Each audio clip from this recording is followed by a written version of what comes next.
are safe from takeoff to touchdown. I've been on the job for 8 weeks, and my focus has been almost exclusively on safety, starting with the Independent Safety Review Team report, which examined ways to enhance safety and reliability throughout our national airspace. We've already taken action on several recommendations. Effective 2 weeks ago, the head of the Air Traffic Safety Oversight Organization now reports directly to me.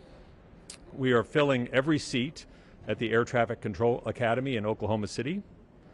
We're expanding the use of advanced training across the country with new facilities in Chicago and San Diego, and soon also in Nashua and Phoenix.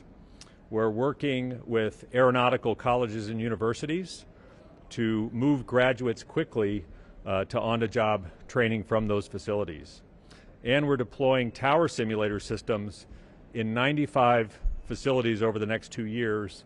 The first system will be deployed next month in Austin, Texas.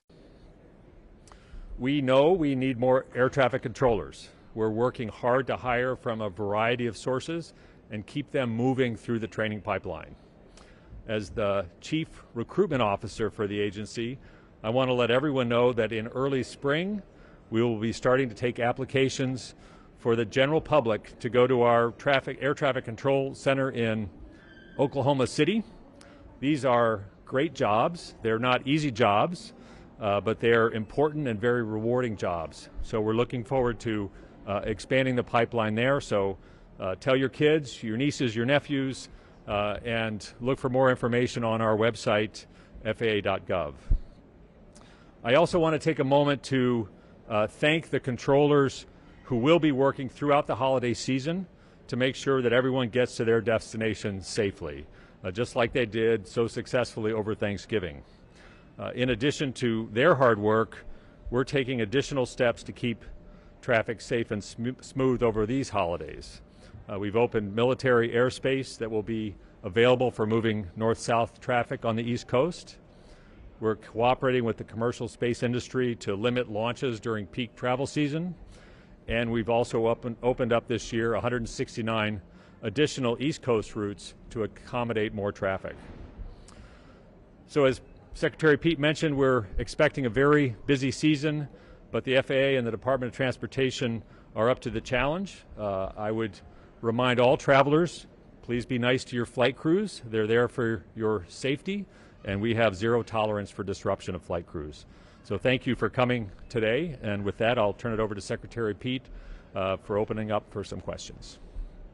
Great. Thank you, Mike. Just before we go to questions, a final thing that I wanted to emphasize. One of this airport's many charms is the view of the United States Capitol. I remember being a high school student on a program for students to become more familiar with Washington, arriving here and looking out at that Capitol dome. I want to emphasize that what goes on in this building and what goes on in that building are not isolated from one another.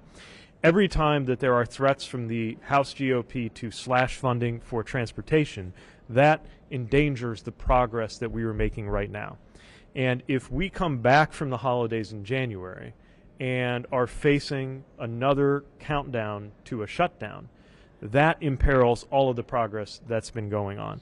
We're doing everything we can with what we have. But if we have to go back to slowing down on modernizing our technological systems, if an extremist Republican shutdown means we have to stop training and hiring, that will have impacts across the national airspace, and it will lead to more disruptions to air travel. So I have to say, when you see some of the same elected officials always ready to make a partisan issue of any travel disruption, over there laying the groundwork for a shutdown or savage cuts or both, they can't have it both ways. And I'm hopeful that we will get the support we need from Congress to continue the work of modernizing the technology and growing the workforce for air traffic control.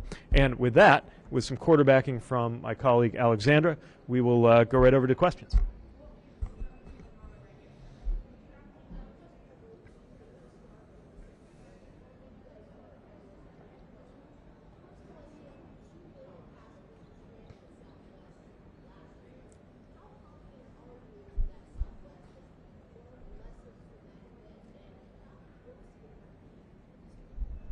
Well, this is exactly why we thought it was important both to look over their shoulder as they took care of passengers affected by the last meltdown, and to have accountability to ensure a strong economic incentive never to let that happen again. For any airline that is considering delaying or deferring the work it takes in terms of hiring, staffing, equipment to prevent a meltdown, I want them to look at the example of how much Southwest had to pay. $600 million in refunds and reimbursements and $140 million in penalties as a very good reason to not let that happen in the first place. So I can't speak for Southwest, and we're not telling them which IT system to buy. We're telling them not to let this happen again. And my sense is that they have learned that the hard way. But also the entire industry needs to see this as a signal that we're taking accountability to a different level. The cash element alone of this penalty was almost 10 times the most we've ever assessed against an airline, because we want to change the incentive and change the behavior in the sector.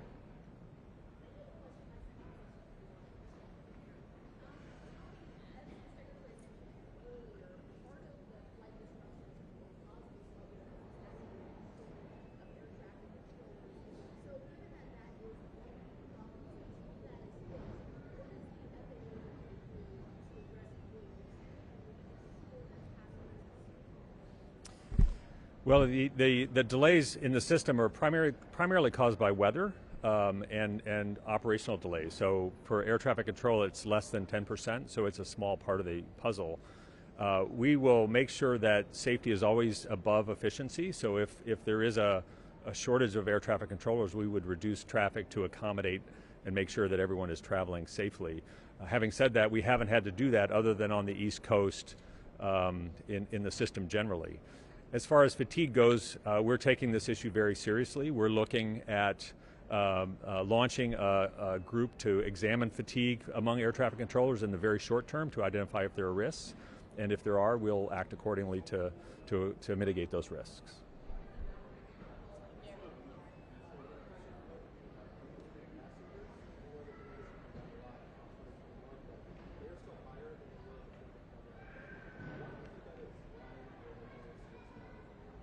I'll let Mike start on that one. Well, I think the flights are very full, and so it's can be a pretty stressful experience flying. That's certainly part of it, and I think we've just continued to see less civil behavior than we have in airports. So I think what we can do is make it very clear that we have zero tolerance for that, and we will prosecute any of those cases to the fullest extent. The only thing I'll add to that is just a message, and the message is largely backed by what the FAA is doing and the referrals for prosecution when somebody does something that endangers their flight crews. I guess my message is not endangering your fellow passengers is kind of the bare minimum here. Obviously, don't do that. Also, it would be nice if you could say something nice to the people who are getting you to where you're going. The number of people, from flight attendants to pilots to the folks pushing the wheelchairs here at the airport to the people who clean the plane, all of those people have a part in getting you to where you're going. Let's say, in addition to not assaulting anyone, be nice to them and thank them for what they're doing to get you to your loved ones this holiday season.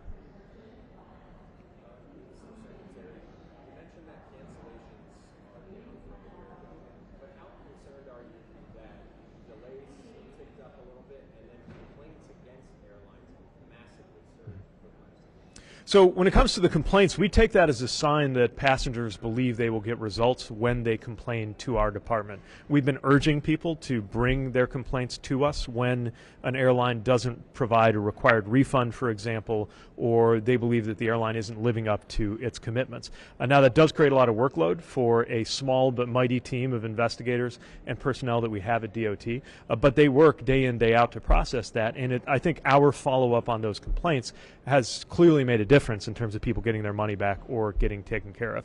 So it's tough to know what the baseline is there, given how much work we've done to encourage people to speak up. What I'll say is that we're going to keep working to address those complaints and make sure the airlines do the right thing. In terms of delays, they're higher than we would like them to be. Right now, the rate of on-time performance, historically it's sat somewhere between the high 70s and occasionally goes over 80%.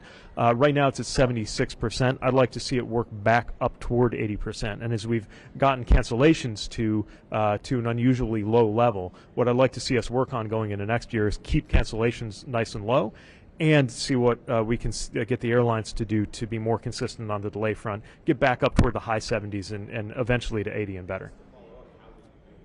Well, a lot of it is making sure that the airlines have that economic incentive. It's one of the reasons why we're looking at a compensation rule for major delays, which would mean not only does the airline have to cover your hotel or your meal if you're stuck in the airport for a long time, but actual cash compensation for the cost to your time. And by the way, there's a bit of an experiment underway in terms of Southwest's required $75 vouchers that they'll be doing for the next 3 years. It will be interesting to see if other airlines decide to do that, not as punishment, but as competition. We'll see what happens while simultaneously working on the rule. The point is, we got to make sure we keep applying pressure with incentives for airlines to do their part. Now, the other part that we have to face is that the number one cause of delays is and has always been weather. And the inescapable reality is that extreme weather has systematically increased over the years. And every scientist and meteorologist I've consulted thinks it will continue to do so. If we cannot completely avoid what is already upon us, despite all of our good work on mitigating the effects of climate change, we need to prepare for that too and work with airlines, including in terms of realistic scheduling, to accommodate those realities.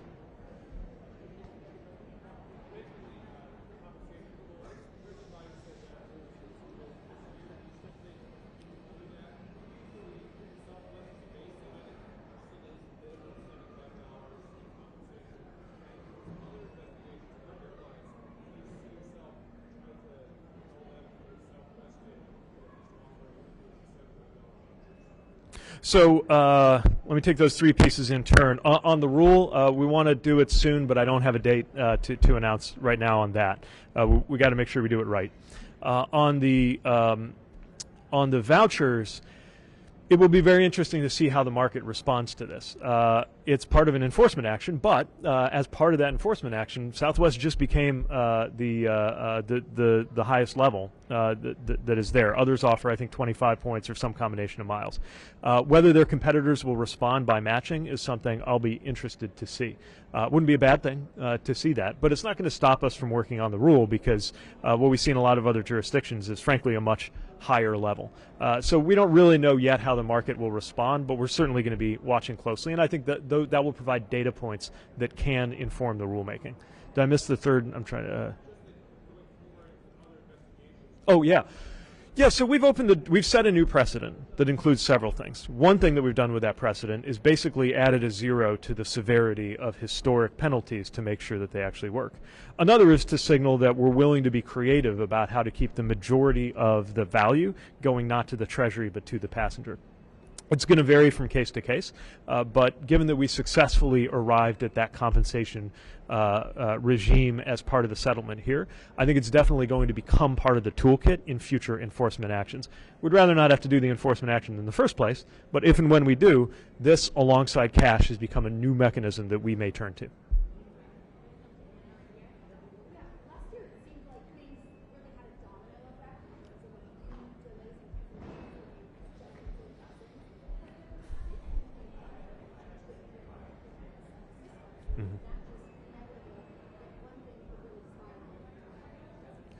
Well, it's really about the resilience of the system. The system will always have lots of points in it that are dependent on other points within that same system. And that's why when you have a storm hit one hub, another place, even with the sun shining and a blue sky, might find that they're experiencing weather delays related to that. We get that that'll happen. What happened a year ago is a good example. The entire system got knocked back on its feet by an epic winter storm. But then the entire system got back on its feet, except one airline, which spiraled into worse and worse conditions. It's one of the reasons why we viewed that as a control, even though it started with weather, we ultimately viewed it as controllable. In other words, the airline's responsibility, because we saw the other airlines bounce back. So it's the resilience that we're working on. Yes, there will be curveballs, weather or other events. One thing we're watching right now is the volcanic eruption in Iceland, which could affect international routes. Nobody can prevent that. But is your airline and is the system as a whole resilient enough that it can absorb that, reorient, and get back on its feet? That's what we're looking for. It has shown significant signs of improvement in 2023.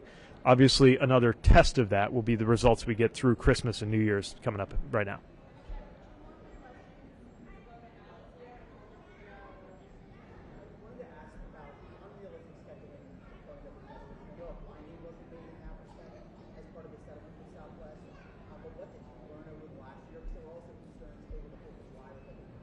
Yeah. So their scheduling, their issues that they have. What have you learned that could apply in future people in the industry taking concerns about realistic scheduling? So my sense is that the industry is aware that we are watching this much more closely than in the past. And I would say in the course of this investigation, it's helped the department further develop our capabilities to monitor and enforce on unrealistic scheduling, which, among other things, is a problem, obviously from a customer service standpoint, also from a competition policy standpoint, because knowingly unrealistic scheduling can be a method of unfair competition. It was not, as you noted, it was not part of the finding in this investigation. So these penalties hang on customer service failures, notification failures, and refund and reimbursement failures. But we continue to have active investigations in other cases related to unrealistic scheduling. That's about as much as I can say on it for now.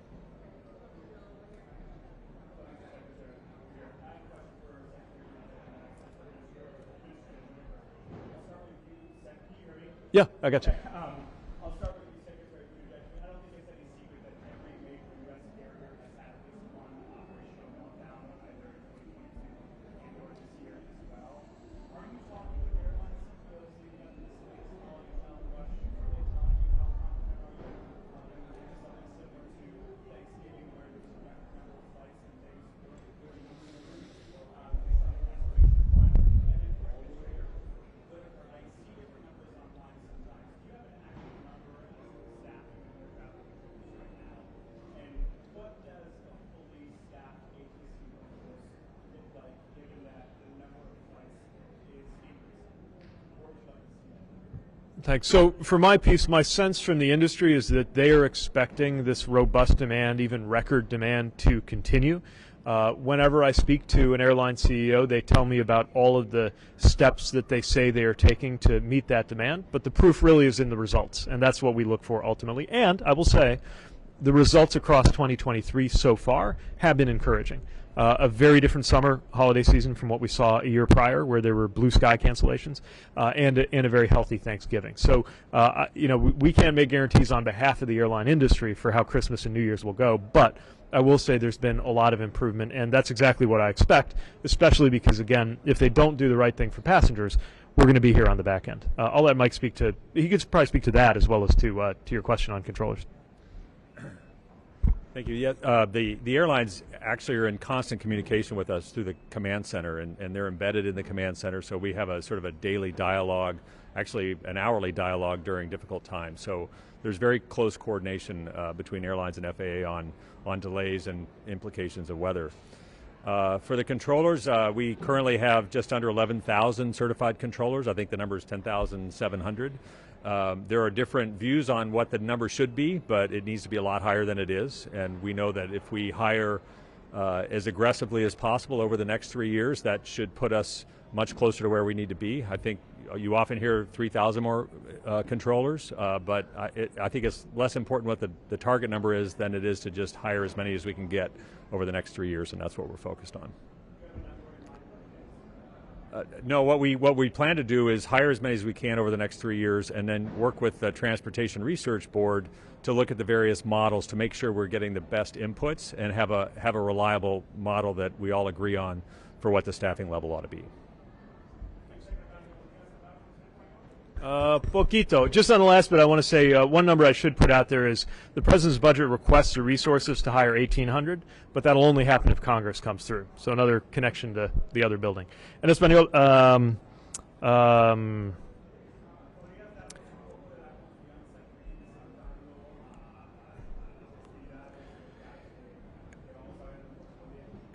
hemos visto mejores importantes a través del sistema y lo más importante, por supuesto, es la seguridad, pero también la eficiencia del sistema. Y por eso estamos invirtiendo en los aeropuertos, en la infraestructura, y también tenemos acciones para asegurar la confianza en las aerolíneas y su capacidad para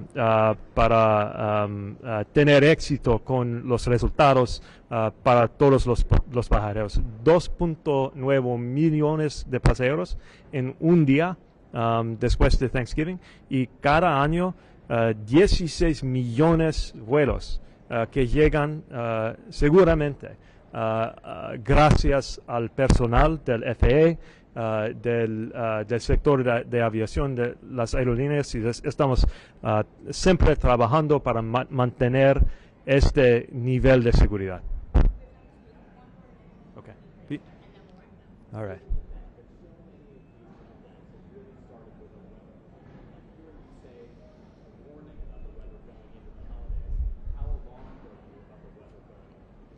I would say we know that weather is coming our way. It's why you want to make sure that you're keeping in touch with your airline. The big thing that we can control, though, that airlines need to control, is how resilient the system is to that weather. Look, the reality is every winter presents storms. We're also living in a time when storms are getting more frequent and more severe. They just are. That's reality. But how we respond to that and how airlines respond, that's their job. And what Southwest demonstrated is there is a tipping point where we go from an act of God to the airline's own readiness. And that tipping point is where we hold them accountable. Does that make sense?